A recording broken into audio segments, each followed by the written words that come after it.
আসসালামু আলাইকুম রহমতুল্লাহ। সুপ্রিয় ইসলামিক লাইফ স্টাইলের দিনী ভাই ও বোনেরা, আশা করি আপনারা আল্লাহর রহমতে ভালো আছেন। আমিও আপনাদের সকলের দোয়ায় ভালো আছি আলহামদুলিল্লাহ। আজকে আমি আপনাদেরকে বলবো যে কিভাবে খুবই সহজে আপনারা কোরআন মুখস্থ করতে পারবেন। তো চলুন ভিডিওটি শুরু করার আগে আপনাদের কাছে আমি একটি অনুরোধ করব, আপনারা যারা আমার এই ভিডিওটি দেখছেন বা দেখবেন, দয়া করে ভিডিওটিতে একটি লাইক দিয়ে চ্যানেলটি সাবস্ক্রাইব করে আমাদের সাথেই থাকবেন। কোরআন তিলাওয়াত বা মুখস্থ করা প্রত্যেক মুমিনের জন্য একটি ইবাদত।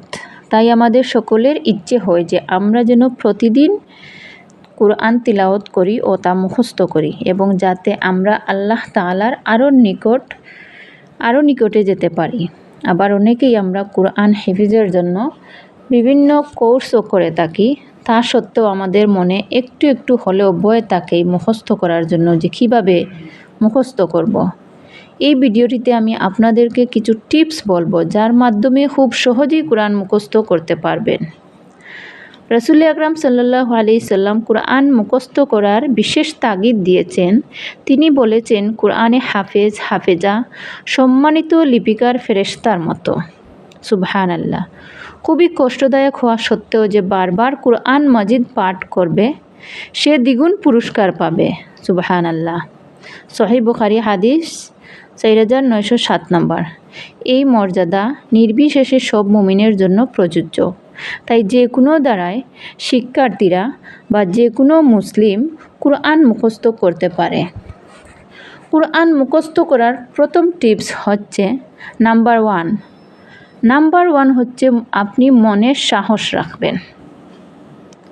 এত পৃষ্ঠা কীভাবে মুখস্থ করব তা না ভেবে আপনি প্রতিদিন 5টি লাইন করে মুখস্থ করুন। দেখুন, মাত্র 5টা লাইন আপনি প্রতিদিন মুখস্থ করুন। প্রতিদিনে 1 পৃষ্ঠা মুখস্থ করবে। প্রতিদিন যদি আপনি 5টা লাইন পড়তে পারেন, তাহলে 3 দিনে 1 পৃষ্ঠা মুখস্থ করতে পারবেন, এবং 60 দিনে আপনি 1 পারা মুখস্থ করতে পারবেন। যদি প্রতিদিন মাত্র 5 লাইন মুখস্থ করেন, তবুও মাত্র 5 বছরে কোরআন মুখস্থ করতে পারবেন। সুবহানাল্লাহ। আর সাধারণ রীতি অনুযায়ী মুখস্থ শুরু করলে আপনি দিনে 5 লাইনের চেয়েও বেশি মুখস্থ করতে পারবেন। তবে আমি খুব অল্প সংখ্যক হিসেব দিচ্ছি যে আপনি প্রতিদিন 5টি লাইন মুখস্থ করেন।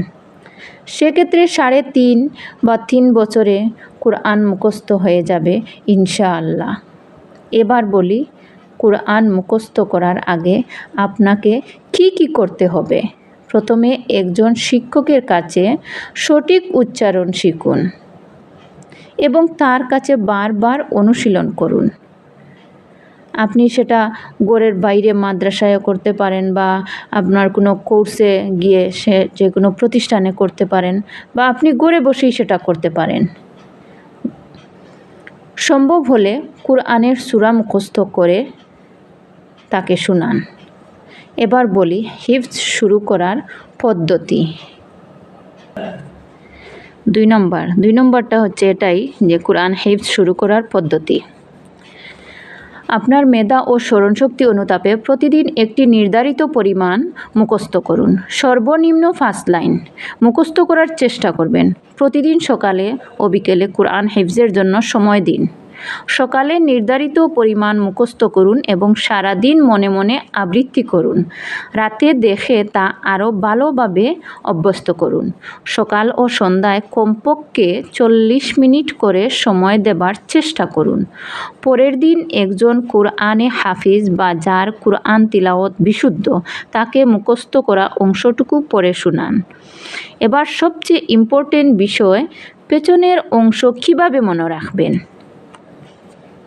3 নম্বর হচ্ছে পিছনের অংশ কিভাবে মনে রাখবেন, তাহলে এর পদ্ধতিও আমি বলে দিচ্ছি।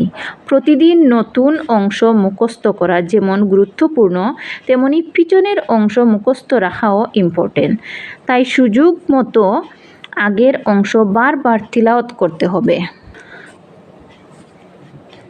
4 নম্বর পদ্ধতি হচ্ছে কোরআন মুখস্থ রাখার সবচেয়ে কার্যকরী উপায় হলো তা নামাজে তেলাওয়াত করা।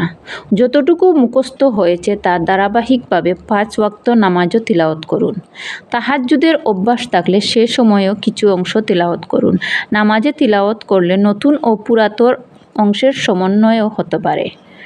রাতে দিনে বিশ্রামের সময়ও মনে মনে তিলাওয়াত করুন। 5 নম্বর, এইবার বলি নির্ভুল মুখস্থের জন্য করণীয়। তাড়াহুড়া না করে স্থিরভাবে মুখস্থ করুন, পুনরায় মনোযোগ সহ তিলাওয়াত করুন এবং যেটুকু মুখস্থ করবেন অভিজ্ঞ কাউকে মুখস্থ অংশটুকু শোনাতে চেষ্টা করুন। আশা করি এই 5টি টিপস ফলো করে আপনারা খুবই সহজে মুখস্থ করার সাহস পাবেন ইনশাআল্লাহ। আজকের এই ভিডিওটি এই পর্যন্ত। ভিডিওটিতে একটি লাইক, কমেন্ট এবং শেয়ার করে অন্যজনকে কোরআন মুখস্থ করার সুযোগ দিন। আগামী ভিডিও পাওয়ার আগ পর্যন্ত আপনারা ভালো থাকেন, সুস্থ থাকেন এই কামনা করি। আজকে এই পর্যন্ত। আসসালামু আলাইকুম ওয়া রাহমাতুল্লাহ।